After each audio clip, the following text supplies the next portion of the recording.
আপনারা দেখছেন একুশে টেলিভিশন। সশস্ত্র বাহিনী দিবস আজ। বিশ্বের সমান তালে এগিয়ে চলার সক্ষমতায় বাংলাদেশ, বললেন প্রধানমন্ত্রী। প্রতিকূল পরিস্থিতিতেও ঘুরে দাঁড়াচ্ছে হোম টেক্সটাইল শিল্প, সুতা আমদানি শুল্ক প্রত্যাহারের দাবি।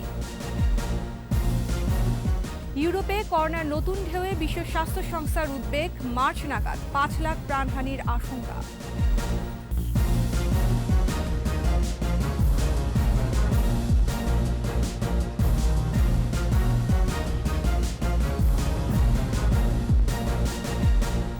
শুনছিলেন ফার্স্ট সিকিউরিটি ইসলামী ব্যাংক লিমিটেড সংবাদ শিরোনাম। আমন্ত্রণ দুপুর ১২টার একুশে সংবাদে।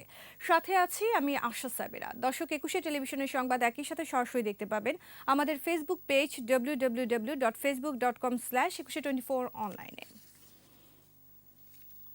সশস্ত্র বাহিনী দিবস আজ। ১৯৭১ সালের এই দিনে পাক হানাদার বাহিনীর বিরুদ্ধে ৩ বাহিনীর সম্মিলিত আক্রমণের মধ্য দিয়ে গঠিত হয় সশস্ত্র বাহিনী। একের পর এক আক্রমণে দুর্বল হয়ে পড়ে হানাদাররা। বিজয়ের পথে অগ্রসর হয় বাংলাদেশ। স্বাধীন দেশের অগ্রযাত্রায় গুরুত্বপূর্ণ ভূমিকা রাখছে সশস্ত্র বাহিনী। দীপু শিকদারের রিপোর্ট। আমরা যখন মরতে শিখেছি তখন কেউ আমাদের দবাতে পারবে না। ৭১-এর ৭ই মার্চ রেসকোর্স ময়দানে লাখো জনতার সামনে স্বাধীনতার ডাক দেন জাতির পিতা বঙ্গবন্ধু শেখ মুজিবুর রহমান। তোমাদের যা কিছু আছে তাই নিয়ে প্রস্তুত থাকো। জাতির পিতার ঘোষণার পর হানাদারদের আক্রমণের জবাব দিতে থাকে মুক্তিকামী বাঙালি। ২১ নভেম্বর সেনা, নৌ আর বিমান বাহিনী সমন্বিতভাবে আক্রমণ শুরু করে পাকিস্তান সেনাবাহিনীর ওপর। মহান মুক্তিযুদ্ধের এই দিনটি সশস্ত্র বাহিনী দিবস। প্রতি বছর যথাযোগ্য মর্যাদায় দিবসটি পালিত হয়। এটাই সিদ্ধান্ত ছিল, দুটো ফোর্স থাকবে, একটা পাকিস্তানি ফোর্স, একটা থাকবে অ্যালাইড ফোর্সেস, মিত্র বাহিনী। এই সঠিক সিদ্ধান্ত ছিল ২১শে নভেম্বর। তার জন্য আমাদের বিজয় ত্বরান্বিত হয়েছিল। পাক বাহিনী শোষণের মাত্রা ছাড়িয়েছে, ঠিক তখন ভারতে শুরু হয় বিমান প্রশিক্ষণ। ভারত সরকারের দেয়া বিমান, পরে হেলিকপ্টার দিয়ে সফল আক্রমণ চালানো হয় পাক বাহিনীর দখলে থাকা বেশ কিছু স্থাপনায়। অক্টোবরের 3rd উইকের ভিতরে আমাদের প্রশিক্ষণ শেষ হলো। আমরা ঢাকায় গোদনাইলে এভিয়েশন ফিউল ডাম্প আমরা আক্রমণ করি, আর ওই ওয়াটার প্লেনটি চিটাগং চলে যায়। ওরাও আক্রমণ করে ওই চিটাগংয়ের ফিউল ডাম্পগুলো ধ্বংস করে দেয়। দেশের কঠিন সময়ে সুদূর ফ্রান্স থেকে পালিয়ে এসে সদল বলে নৌ কমান্ডো বাহিনী গঠন করেন বীর মুক্তিযোদ্ধা A.W. চৌধুরী। নেতৃত্ব দেন অপারেশন জ্যাকপটের। মেরুদণ্ড ভেঙে দেন পাক বাহিনীর। পেটের উপরে মাইন বেঁধে 11টা জাহাজ অ্যাটাক করলাম 33 জন নেভাল কমান্ডোকে দিয়ে।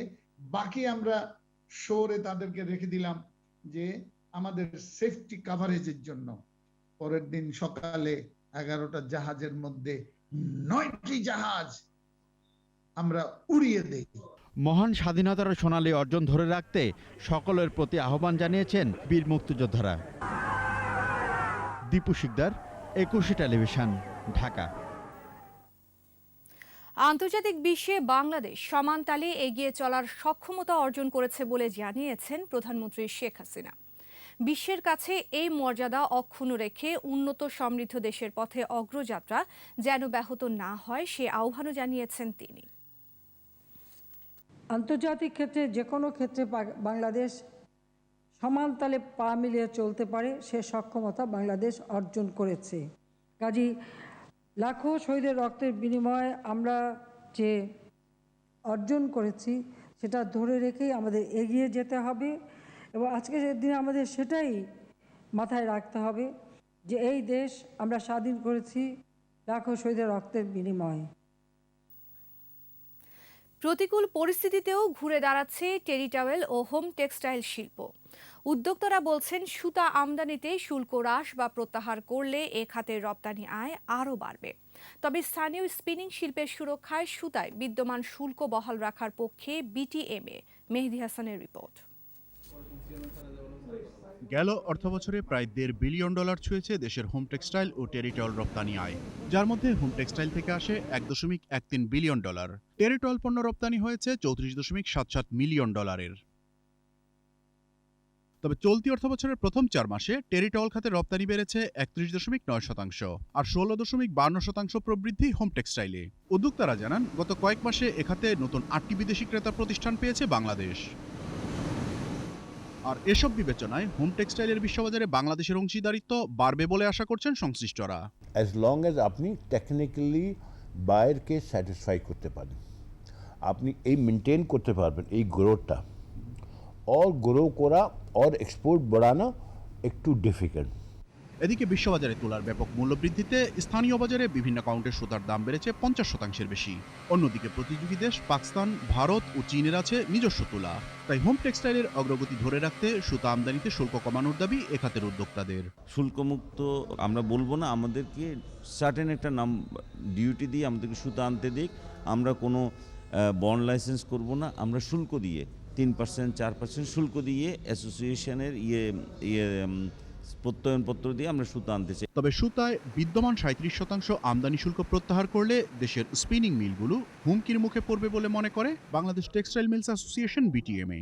এই ডিমান্ডটুকু আছে বলে আমাদের দেশে নতুন নতুন স্পিনিং আসতেছে, টেক্সটাইল আসতেছে, এখন আমাদের দেশে অর্ডার প্রচুর পরিমাণে আসতেছে। সুতরাং আমি মনে করি যে ওইটা তাদেরকে চাওয়া ডিউটি উইথড্র করা এটা কোনো সমীচিত হবে না। হোম টেক্সটাইলের বৈশ্বিক বাজার $104 বিলিয়ন, যার মাত্র 1% বাংলাদেশের দখলে।